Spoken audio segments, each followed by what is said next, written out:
ಈಗ ನಾನು ನಿಮ್ಮ ಮುಂದೆ ಹೇಳಿಕೆ ಕೊಡ್ತೀನಿ, ಹೌದು ನಾನು ಮುಖ್ಯಮಂತ್ರಿ ಆಗ್ಬೇಕು ಅಂದಾಕ್ಷಣ ಆಗುತ್ತಾ? ನಾನು ಪ್ರದೇಶ ಕಾಂಗ್ರೆಸ್ ಸಮಿತಿ 8 ವರ್ಷ ಕೆಲಸ ಮಾಡಿದ್ದೀನಪ್ಪ. ಸಾಮರ್ಥ್ಯ ಇಲ್ಲದೆ ಕೆಲಸ ಮಾಡಿದ್ನಾ? 2 ಸಾರಿ ಪಕ್ಷಕ್ಕೆ ಅಧಿಕಾರಕ್ಕೆ ತಂದಿದ್ದೀನಿ. ಸಾಮರ್ಥ್ಯ ಇಲ್ಲದೆ ಅದು ಕೆಲಸ ಆಗುತ್ತಾ? ಮತ್ತು ರಾಜ್ಯದ ಉಪಮುಖ್ಯಮಂತ್ರಿಯಾಗಿ ಕೆಲಸ ಮಾಡಿದ್ದೀನಿ. ಸಾಮರ್ಥ್ಯ ಇಲ್ಲದೆ ಉಪಮುಖ್ಯಮಂತ್ರಿ ಮಾಡಕ್ಕಾಗುತ್ತಾ? ಸೊ ಸಾಮರ್ಥ್ಯ ಬಗ್ಗೆ ನನ್ನ ವಿಷಯದಲ್ಲಿ ಯಾರು ಕೂಡ ಪ್ರಶ್ನೆ ಮಾಡುವಂತದ್ದಿಲ್ಲ. ಸ್ನೇಹಿತರು ನಿಮ್ಮವರು ನಿಮ್ಮ ಪರನೇ, ಕಾರ್ಯಕರ್ತರ ಅಭಿಮಾನಿಗಳು ನಿಮ್ಮ ಪರನೇ.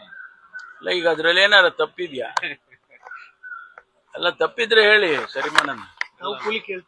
ಅಲ್ಲ, ತಪ್ಪಿದ್ರೆ ಅದಕ್ಕೆ ಸರಿ ಮಾಡ್ಬೋದು. ನಾನು ಪದೇ ಪದೇ ಹೇಳ್ತೀನಿ, ಒಂದು ಇದರ ಬಗ್ಗೆ ಸಾರ್ವಜನಿಕವಾಗಿ ಹಾದಿ ಬೀದಿನಲ್ಲಿ ಚರ್ಚೆ ಮಾಡುವಂತದ್ದಲ್ಲ.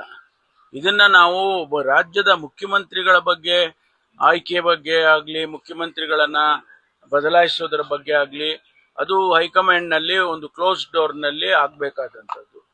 ಮತ್ತು ಹೆಚ್ಚಂದ್ರೆ CLP ನಲ್ಲಿ ಆಗ್ಬೇಕು ತೀರ್ಮಾನ, ಅಭಿಪ್ರಾಯಗಳು ಆಗ್ಬೇಕಾಗುತ್ತೆ. ಅದಾದ್ಮೇಲೆ ಹೈಕಮಾಂಡ್ನವರು ಇದೆಲ್ಲ ಸಾಧಕ ಬಾಧಕಗಳನ್ನ ನೋಡಿ ಅವರು ಅಂತಿಮವಾಗಿ ತೀರ್ಮಾನ ಮಾಡ್ತಾರೆ. ಇದು ನಮ್ಮಲ್ಲಿರೋ ಪ್ರೊಸೀಜರ್. ಅನೇಕ ಸಂದರ್ಭದಲ್ಲಿ ಹೇಳಿದ್ದೀನಿ ನಾನು, ಈಗಲೂ ಅಷ್ಟೇ. ಈಗ ನನ್ನ ಹೆಸರು ಕೂಗ್ತಾರೆ, ಕೂಗಿದ ತಕ್ಷಣ ಆಗೋದಿಲ್ಲ, ಅಥವಾ ಯಾರ ಅಭಿಪ್ರಾಯ ಎಕ್ಸ್ಪ್ರೆಸ್ ಮಾಡಿದ ತಕ್ಷಣ ಆಗೋದಿಲ್ಲ. ಹಂಗಂತೇಳಿ ಅದು ತಪ್ಪು ಅಂತ ಕೂಡ ಯಾರು ಹೇಳಕ್ಕಾಗಲ್ಲ. ನಾವು ಕ್ಲೈಮ್ ಮಾಡ್ಕೊಳ್ಳೋದಕ್ಕೆ ಪ್ರಯತ್ನ ಪಡ್ತಿಲ್ಲ. ನಾನು ಹೇಳಿದ್ನಲ್ಲ, ನಾನು ಒಬ್ಬ ಶಿಸ್ತಿನ ಕಾಂಗ್ರೆಸ್ ಪಕ್ಷದ ಸಿಪಾಯಿ. ನಮ್ಮ ಹೈಕಮಾಂಡ್ನವರು ಏನ್ ತೀರ್ಮಾನ ಮಾಡ್ತಾರೆ ಅದನ್ನ ತಿಳ್ಕೊಳ್ಳೋನು ನಾನು. ಅಷ್ಟು ಬಿಟ್ರೆ ನಾವು ಹೋಗಿ ಈಗ ನಾನು ನಿಮ್ಮ ಮುಂದೆ ಹೇಳಿಕೆ ಕೊಡ್ತೀನಿ, ಹೌದು ನಾನು ಮುಖ್ಯಮಂತ್ರಿ ಆಗ್ಬೇಕು ಅಂದಾಕ್ಷಣ ಆಗುತ್ತಾ? ಅದು ಸಾರ್ವಜನಿಕವಾಗಿ ಚರ್ಚೆ ಆಗ್ಬೋದು ಅಷ್ಟೇ. ಆದ್ರೆ ಅದಕ್ಕೆ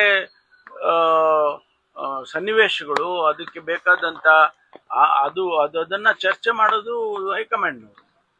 ನಾವು ಕೂಡ ಸಮರ್ಥರಿದ್ದೀರಿ ಅನ್ನೋ ವಾದನ ಇರುತ್ತೆ. ಸಾಮರ್ಥ್ಯ ಎಷ್ಟು ಸರಿ ಪ್ರೂವ್ ಮಾಡ್ಬೇಕ್ರಿ?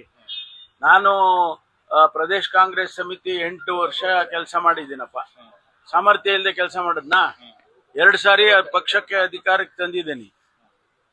ಸಾಮರ್ಥ್ಯ ಇಲ್ಲದೆ ಅದು ಕೆಲಸ ಆಗುತ್ತಾ? ಮತ್ತು ರಾಜ್ಯದ ಉಪಮುಖ್ಯಮಂತ್ರಿಯಾಗಿ ಕೆಲಸ ಮಾಡಿದ್ದೀನಿ. ಸಾಮರ್ಥ್ಯ ಇಲ್ಲದೆ ಉಪಮುಖ್ಯಮಂತ್ರಿ ಮಾಡಕ್ಕಾಗುತ್ತಾ? ಸೊ ಸಾಮರ್ಥ್ಯ ಬಗ್ಗೆ ನನ್ನ ವಿಷಯದಲ್ಲಿ ಯಾರು ಕೂಡ ಪ್ರಶ್ನೆ ಮಾಡುವಂತದ್ದಿಲ್ಲ.